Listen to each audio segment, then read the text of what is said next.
Pokoknya kalau angkanya kira-kira buruk ya jangan dibahas. Kalau bandingin, cari yang lebih buruk. Wah, Jepang 250%. Kalau membandingin yang cari orang yang lebih buruk dari kita, emang kalau orang lebih buruk dari kita baik? Enggak juga kan? Ya, tapi apalagi perdebatannya panjang, mau coba-coba bandingin dengan Jepang, bodohnya nemen kalau itu. Perbandingan Indonesia dengan, bener saya boleh direkam ini. Itu kebodohan yang sangat nyata. Tidak tahu struktur utang Jepang, tidak tahu rasio pendapatan. Ini contoh yang paling sederhana. Jepang itu pendapatannya terhadap PDB itu kenceng, jadi 25%. Maksudnya dia punya duit nih, kita itu hanya di kisaran 12%. Jepang punya Toyota. Nah, kemudian Jepang itu kalau dilihat secara utang luar negeri, neto mempiutangi. Jangan utang pemerintah saja, utang luar negeri dia itu lebih banyak mengutangi daripada dia berutang. Jadi itu harus di-mix secara analisisnya. Tetapi boleh dong saya bercuriga, bagaimana kita bayar bunga sampai 6,5-7%, sementara tetangga kita bayarnya 3-3,5%. Filipina tuh lebih buruk dari kita secara sederhana ekonominya, itu nggak sampai 6,5 juga. Coba kita salah satu negara membayar bunga tertinggi di situ, problemnya. Jadi kalau orang 8.000 nggak masalah, 9.000 kita aman. Tapi yang aman itu dari PDB saja nggak ada yang aman. Tema utang ini sejujurnya adalah tema yang tidak mudah dipahami rakyat kebanyakan, bahkan oleh mahasiswa. Ini melanggar nggak sudah dengan undang-undang tentang keuangan negara. Ketika sekarang muncul soal undang-undang pendidikan, anggaran pendidikan masuk lagi di sini. Ini kenapa anggaran pendidikan mau dipangkas? Karena harus bayar bunga utang dan cicilan utang tadi, sehingga anggaran pendidikan mau diutak-atik. Amanat Undang-Undang Dasar 45, 20% itu dilanggar selama 4 tahun berturut-turut.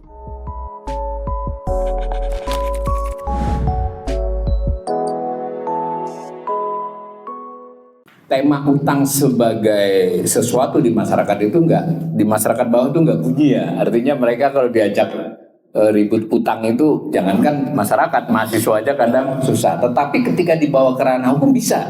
Jadi apakah pengelolaan utang pemerintah ini sudah melanggar undang-undang, kan itu? Kuncinya kan di situ.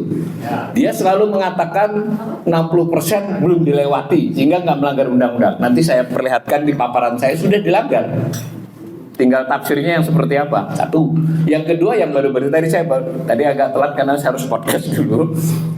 Itu kan gila tuh. Sri Mulyani itu jelas-jelas menantang UUD 45 loh. Bahwa di UUD 45 itu di pasal 31 ayat 5 itu harus 20% sekurang-kurangnya anggaran pendidikan dari APBN. Undang-undang nalar saja dia namanya dari anggaran berapa, ya pasti dari belanja kan, yang itu mau dianggarkan, kok bagaimana bisa mau dia rubah jadi dari pendapatan. Itu kan baru pernyataan, belum melanggar hukum, baru usul. Kita buktikan. Tapi karena saya nggak bawa slide-nya, saya nanti nyatakan saja, nanti podcast saya tidak keluar nanti. Itu hitungannya. Ini yang ini tadi tambahannya jadi ada 2 nih dengan pendidikan. Saya kebetulan malam tadi udah ulet Mas Ubed, nanti saya buat tulisannya, tadi sudah saya rekam. Ternyata dalam realisasi sejak 2020, 21, 22, 4 tahun itu realisasi anggaran pendidikan di bawah 20%. Jadi dia 20% ketika dianggarkan, dilaksanakan nggak sampai. Mengapa? Karena pada waktu dianggarkan itu terindikasi ini emang nggak akan dilaksanakan, gitu loh, Mas Ubed. Nah ini kan clue juga nih. Apalagi kenapa jadi anggaran pendidikan jadi seperti itu? Ya salah satu sebabnya utang kan, gitu aja. Jadi 2 nih. Saya mungkin usul itu aja, ini agak cepat aja. Ini definisi ya langsung. Ini semua kalau ngutip media kan yang 8.500 nih per 31 Juli data terkini ya Mas Antoni ya, katanya 8.500 kata mereka. Itu dokumen APBN kita, silakan masuk ke web. Nah ini diupdate sendiri aja, tiap bulan ada itu data APBN. Ini kan Agustus, nanti September ada lagi datanya untuk 2 bulan sebelumnya. Tinggal dilihat saja di situ di halaman terakhir biasanya. Nah tetapi itu ada definisinya. Definisinya utang di sini hanya terdiri dari utang surat berharga dengan utang pinjaman, hanya 2 itu saja. Nah dari mana di undang-undang nggak ada tuh definisi itu, Mbak Anton ini, Mbak Belian, nggak ada definisi utang seperti itu. Mari kita lihat slide berikutnya. Nah di laporan keuangan pemerintah itu laporan setahun Jadi laporan setahun itu dilakukan 31 Maret, diaudit 2 bulan, diserahkan di DPR Juni, dipublikasikan Juni biasanya. Kita semua bisa dapat, tetapi disembunyikan lampirannya, harus nyari lampirannya. Di sini ada yang namanya, jadi ada 7 laporan, satunya neraca. Neraca itu mau pemerintah, mau lembaga, mau perusahaan, mau lembaga kemahasiswaan itu kan terdiri dari aset, kewajiban, dan modal. Aset, liabilitas dengan ekuitas. Yang namanya utang dia kewajiban gitu, liability. Jumlahnya 9.536. Pada APBN kita yang bersamaan berarti edisi Januari ya, menjelaskan itu baru 8.145. Silakan di googling, itu rata-rata 8.145, setelah diaudit 8.143, saking sering yang melototi angka utang. Tetapi itu yang dikeluarkan, yang benar utang pemerintah itu berdasarkan dirinya, laporannya sendiri itu 9.536, 31 Desember 2023. Yang tadi kan berarti kalau disekarangkan kan 8.000 berapa tadi, 8.500, ini mungkin sekarang kampung 8.500 tambah 1.500, berarti kita bicara ini sudah 10.000. Definisi kedua. Nah, ini definisi kedua. Jadi 10.000. 10.000 saat ini, nanti di akhir tahun pemerintah 8.000. nah, pemerintah bilang 8.500. Ya. Nah, ini kita sebenarnya 10.000, 10.300. Definisi kedua, definisi ketiga next. Ini rincian aja biar tahu, stop dulu. Bahwa utang itu bukan hanya simpanan dan SBA, bukan hanya pinjaman dan SBM, ada utang bunga, ada utang subsidi, ada utang transfer, ada utang pihak ketiga. Jadi ini untuk membuktikan aja omongan tadi nggak ngaur. Next. Ada itu dari publikasinya pemerintah. Nah, ada satu definisi ketiga. Sebenarnya pemerintah itu punya utang yang dicicil tiap tahun, namanya utang pensiun. Program pensiun. Nah, jadi pensiun itu baik kalau yang sudah pensiun itu kan dibayari per bulan. Yang belum masih aktif itu disisihkan untuk dikasihkan ke Taspen dan Nasabri. Itu namanya kewajiban pensiun. Nah, di sini ada perdebatan. Jadi Mas Antoni, kita harus perjuangan standar akuntansi pemerintahannya, karena ini tidak mendua dalam hal ini. Ada yang berpendapat ini tidak bisa diakui sebagai utang karena belum terjadi. Tetapi ada juga yang berpendapat iya harus diakui, orang pasti bayar kok pensiun itu. Nah, sebenarnya nanti pemecahannya harus displit. Mana yang tidak pasti, mana yang pasti. Yang pasti harus masuk. Tetapi perdebatan itu sudah panjang. Akhirnya DPR dan pemerintah sepakat bahwa ini harus dinyatakan mulai 2019. Negara sedemikian majunya ini, Mas Ubed, baru tahun 2019 utang pensiunnya diakui. Jadi yang satu tadi definisinya simpanan dan pinjaman, surat berharga. Yang kedua definisinya ditambahi dengan utang lain-lain. Jadi utang subsidi, utang macam-macam. Yang ketiga ini tambah kewajiban pensiun. Berapa pemerintah bayar tiap tahun? Rata-rata 125 triliun sampai 150. Tetapi itu bisa dihitung, ada teorinya ya. Kalau harapan hidup orang terus berapa jumlahnya, kan ada itu cara ngitungnya. Maka menurut pemerintah, bukan menurut awalnya loh ini, per 31 Desember utangnya itu 3.120 triliun. Nanti kalau di 31 Desember 2024 ini saya udah hitung-hitung kelihatannya sekitar 3.150 sampai 3.200 kan jumlah pegawai dan sebagainya. Next. 10.000. Nah, sekarang kita tambahkan. Nah, yang kiri 2023 Desember ya, 8.145 kita bulatkan ya. Definisi pertama itu yang diomongin pemerintah itu terus 8.145 itu. Sekarang 8.500 tadi. Yang definisi kedua 9.536. Dan sekarang menurut saya sekitar 10.000. Yang ketiga kalau dimasuki pensiun 12.657. Nah, kalau dipresentasikan atas PDB keluar tuh angka. Betul, 39% kalau definisi pertama itu kan, denger kan kata Sri Mulyani 39% masih. Kalau definisi kedua 45%.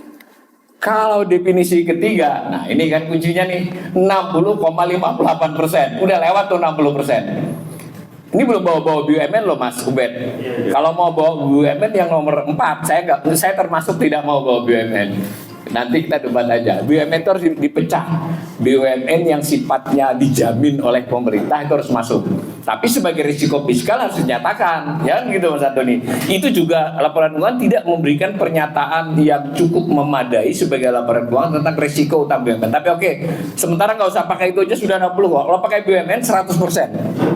Nah 2024 bagaimana? Itu hitungan saya 8.800, nanti sekarang 8.500, nanti akan ke 8.800. Yang kalau pakai kewajiban pemerintah nanti di LKPP akan 10.400, nggak jauh lah dari situ. Nanti yang termasuk pensiun 13.550, kalau tambah BUMN sekitar 8.400 akan 22.000. Berarti itu udah berapa itu udah. Nah kanan itu digambar selama 5 tahun terakhir. Nah ini 5 tahun terakhir 2024 perakiraan, lihat sudah. Jadi memang Jokowi kan yang mulai melewati 60 itu dia, sebelumnya enggak. Kayak ini sudah melanggar undang-undang. Makanya, tapi DPR-nya nggak bicara. Dan yang penting begini, menurut saya, tapi tentu kita bantu ya mahasiswa ya, bahwa argumen utang itu bukan, kenapa percaya dengan omongannya Menteri Keuangan bahwa utang kami itu 8.500, enggak begitu kok. Utang, coba kita ini berutang. Kalau 8.500 adalah utang yang kontrak dengan utang yang surat utang. Lah utang kepada utang barang sudah kita terima, belum kita bayari, utang kita sudah ini harus dibayari, itu subsidi terapi, itu utang. Dan yang penting satu, definisi dari Bank Dunia di lamannya masuk ke Bank Dunia ya, itu memakai definisi yang kedua, Pak Antoni. Ternyata dia pakai definisi yang kedua, tapi kebetulan datanya terupdate 2022 sudah 45% di sana. Nah, kita nggak harus ikut Bank Dunia, tapi kan sudah jelas bahwa Bank Dunia saja bilang bukan definisi pertama. Next. Nah, ini sekarang argumennya PDB. Ini kembali ke utang definisi pemerintah. Definisi pemerintah. Itu kalau kritik di sini hanya kritik akademis ya, bahwa mereka naik, bahwa Jokowi yang membawa, dan ini sama sekali juga menunjukkan 60% adalah batas aman. Itu tidak benar. Di undang-undang tidak ada kata-kata batas aman, tidak boleh dilewati. Buktinya dulu 96 97 belum 60 Pak. 60 itu setelah krisis 98 tuh yang paling kiri. Ini untuk wacana saja. Next. Kemudian ini utang dengan pendapatan, di mana-mana utang itu dibandingkan dengan pendapatannya sendiri. PDB itu buat mahasiswa pintar-pintar tapi mungkin nggak sempat yang bukan ekonomi belajar. PDB itu produk domestik bruto, nama lain dari pendapatan nasional. Itu pendapatan seluruh komponen masyarakat, ada cara ngitungnya. Jadi ya rakyat, ya swasta, ya pemerintah. Utangnya utang pemerintah, pembaginya adalah pendapatan seluruh orang. Itu sudah, meskipun Mas Antoni udah pernah nulis itu dulu dari teori bahwa karena rasio pajaknya 2 kali rasio pajak, tapi mereka nggak mau tahu dengan penjelasan itu. Sekarang kita pakai penjelasan di ngepop begini aja. Lu kalau punya utang, bandinginnya dengan pendapatanmu, dengan pendapatannya sendiri. Ini angkanya, gitu loh. Utang dibandingkan pendapatan negara. Pada waktu Jokowi memulai itu 168%. Jadi utangnya kira-kira 1,5 kali lipat dari pendapatannya. Sekarang 3 kali lipat dari pendapatannya. Ini ya. Ini nanti membuktikan soal utang tidak produktif itu. Kalau utang produktif ya pendapatannya meningkat dong. Next. Nah, yang masalah dari utang itu nggak pernah masalah. Yang masalah adalah membayarnya, kan begitu dari dulu begitu, nggak hanya negara. Di mana-mana berutang itu nggak masalah. Yang masalah adalah gimana bayarnya. Ya sebenarnya teorinya ada. Debt service ratio. Iya, Anda boleh punya utang 1 miliar, tapi harus dilunasi 100 tahun lagi. Enggak, ya santai aja, tinggal tidur bisa. Anda punya utang 1 juta, ditunggu debt collector di depan rumah, jadi beda tekanannya kan. Ya, artinya itu ada kaitan dengan waktu dan harus dibayar. Itu namanya debt service ratio. Caranya ngitungnya, ini kita ngomong santai ya Pak Antoni, ini sebenarnya ada teorinya semua. Bahwa namanya, tapi itulah Ibu Sri Mulyani, dia pakai teori yang dia suka saja. Dan teori tahun 60-an itu, rasio utang atas PDB itu tahun 60-70. Gila kalau menurut saya. Debt service ratio ini dia belum lama, tahun 70-80 udah nggak dipakai. Ada lagi yang harus dipakai sebenarnya, ada refixing rate, variable rate, nggak pernah dibahas semua. Pokoknya kalau angkanya kira-kira buruk ya jangan dibahas. Kalau bandingin, cari yang lebih buruk. Wah, Jepang 250%. Kalau membandingin yang cari orang yang lebih buruk dari kita, emang kalau orang lebih buruk dari kita baik? Enggak juga kan? Ya, tapi apalagi perdebatannya panjang, mau coba-coba bandingin dengan Jepang, bodohnya nemen kalau itu. Perbandingan Indonesia dengan, bener saya boleh direkam ini. Itu kebodohan yang sangat nyata. Tidak tahu struktur utang Jepang, tidak tahu rasio pendapatan. Ini contoh yang paling sederhana. Jepang itu pendapatannya terhadap PDB itu kenceng, jadi 25%. Maksudnya dia punya duit nih bang. Kita itu hanya di kisaran 12%. Jepang punya Toyota. Nah, kemudian Jepang itu kalau dilihat secara utang luar negeri, neto mempiutangi. Jangan utang pemerintah saja, utang luar negeri dia itu lebih banyak mengutangi daripada dia berutang. Jadi itu harus di-mix secara analisisnya. Sudahlah, kalau itu memang, dan jangan lupa utangnya itu juga salah satunya utang warisan perang kan. Kita belum perang kok lagi. Belum. Kita dapat juga ding ya dari apa itu kenil itu, tapi kayaknya dilunasi dulu. Intinya nih. Udah. Dan ini ada textbooknya ya. Jadi menurut IMF ini tuh harus di bawah 20%. Menurut IDR itu International Development, ini harus di bawah 25%. Kita sudah 40%. Jadi udah melewati batas aman semua. Nggak pernah jadi pembicaraan. Dahulu dipakai 2008, 2007, era 25 ini dipakai di dokumen-dokumen nota keuangan di 10-15 dipakai. Di era Jokowi ini pelan-pelan menghilang ini. Bahkan kita data utang cuma dapat tadi saja. Dahulu ada namanya data profil utang. Berakhir 2017 bulan September. Saking seringnya saya tiap bulan nggak ada lagi data utang itu. Anda harus ngulik, tapi nggak penting lah. Buat ini logikanya saja dulu bahwa ini masalah di utang ini. Next. Kita gali lubang tutup lubang tuh nggak usah diajari, semua tahu. Tapi persoalannya kita gali lubang yang lebih besar loh ya, bukan sekedar gali. Kalau gali lubang tutup lubang tuh utang 1.000, utang lagi 1.000. Lah ini enggak. Kita bayar 600, utang lagi 1.200. Jadi utangnya kan membengkak kan. Mengapa begitu? Ya antara lain kan karena memang kita bayar cicilan dan bunganya tuh gede. Tadi ada soal korupsi Mas Ubed ini kan ahlinya politik dia. Nanti kita kasih korupsi besar itu kemungkinan besar ada di mana coba? Di cara mencari utang ini. Kita berutang setahun berapa itu? 1.200 utang baru loh. Ya, utang baru dikurangi bayar utang 1.200. Bayar bunganya berapa? 6 sampai 7, ambil aja 7 lah. Kan ada tulisan itu, asumsi dasar ekonomi 7. Pertanyaannya, sebelah negara kita berapa? Malaysia 3, Thailand 2,8. Ya Filipina yang dekat dengan kita masih lebih bagus juga. Benchmark untuk negara seperti kita harusnya 3 ya Pak Antonia. Berarti ada selisih. Saya nggak usah 7 lah, 7 kan sekarang 6,5 aja. 6,5 kurang 3, 3,5% kita kemahalan. Kecil mas 3,5. 3,5 itu selisihnya. Kalau kita bayar 6,5, sekarang kita bayar bunga itu 552 triliun 2025 ini. Di 2024 menjadi 500 triliun. Itu karena 6,5%. Kalau 3% separohnya tadi berarti dapat 275 hanya dengan memperbaiki pengelolaan utang. Memang susah ini kalau udah. Ini maksudnya apa kan? Pelan-pelan mas. Ya pelan-pelan ya. Jadi kita itu bayar utang. Nah, tadi kan slide sebelum ini tadi. Yang belum. Nah, ini kan bayar bunga dengan pokok. Pokok tuh ngelunasi ya tiap tahun. Ya toh, pada tahun 2024 yang sedang berjalan ini ngelunasinya kurang lebih 625 triliun. Sementara bayar bunganya menurut APBN itu 498, genepin 500. 500 tambah 625 1125. Nah, 500 saja kita kunci ya. Jadi kita itu bayar bunga itu 500, besok 550, tahun kemarin 440 terus saja naik gambarnya. Nah, itu dibayarkan atas bunga utang. Ada angka bunganya. Bunganya namanya SBN untuk menghitungnya sederhananya. 6,5 sampai 7, sekarang 7. Nah, saya ambil angka tengah 6,5. 6,5% bayarnya 500 triliun. Coba kalau 3% berapa? Berarti kan nggak sampai 500 bagi 200. Kita hanya bayar 240. Loh kenapa kita bayar lebih mahal? Ya karena pasarnya begitu katanya. Siapa yang ikut pasar?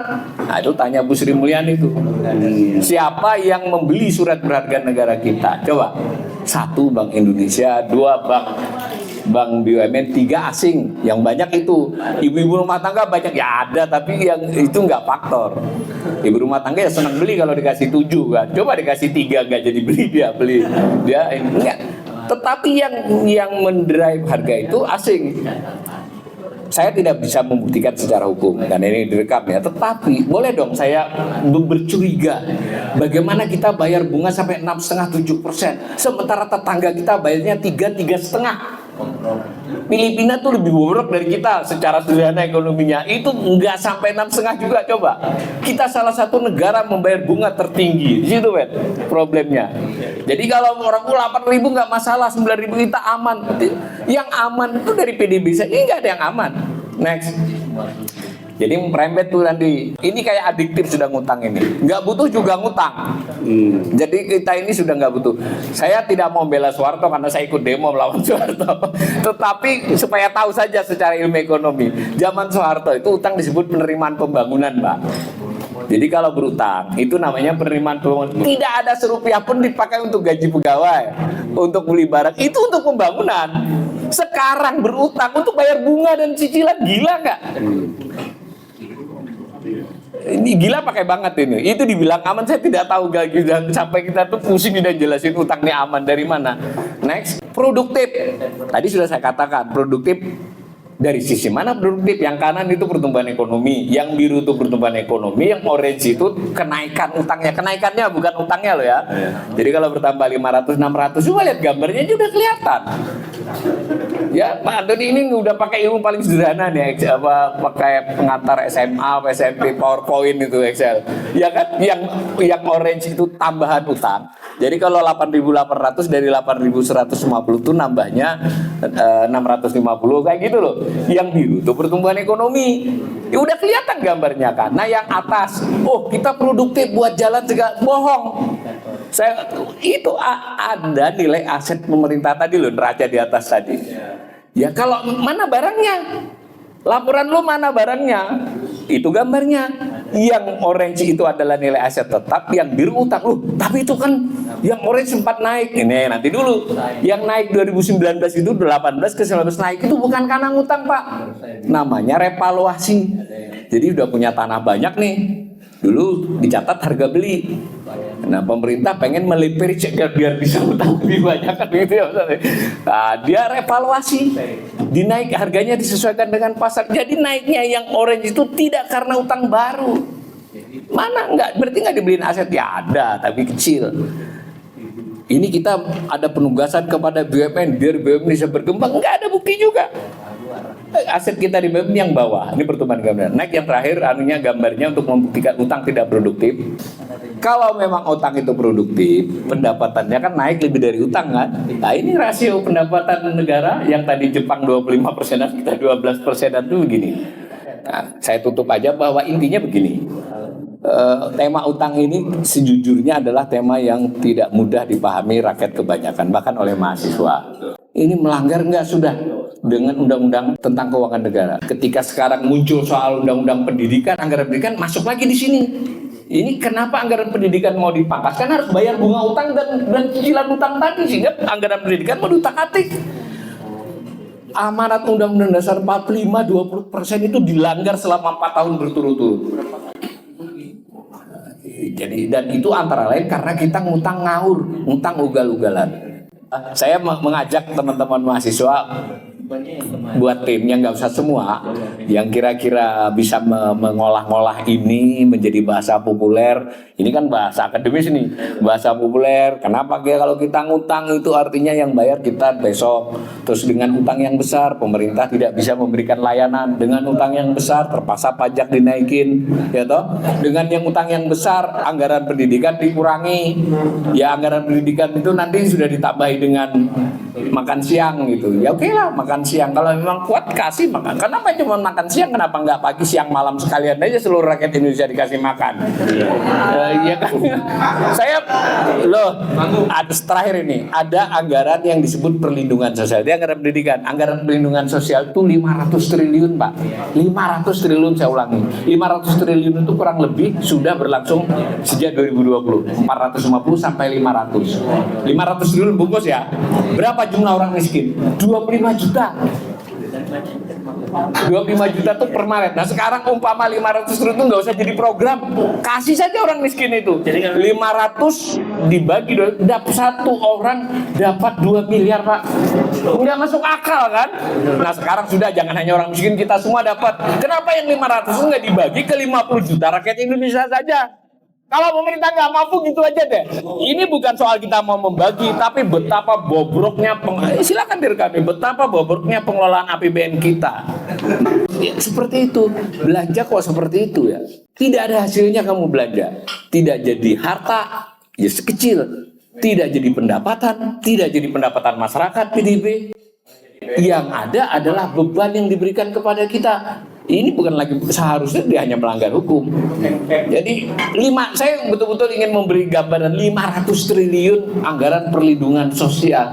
Ngapain juga dibuat anggaran perlinsos? Bagi kepada 50 juta orang, ya toh? Itu coba dapat, Pak.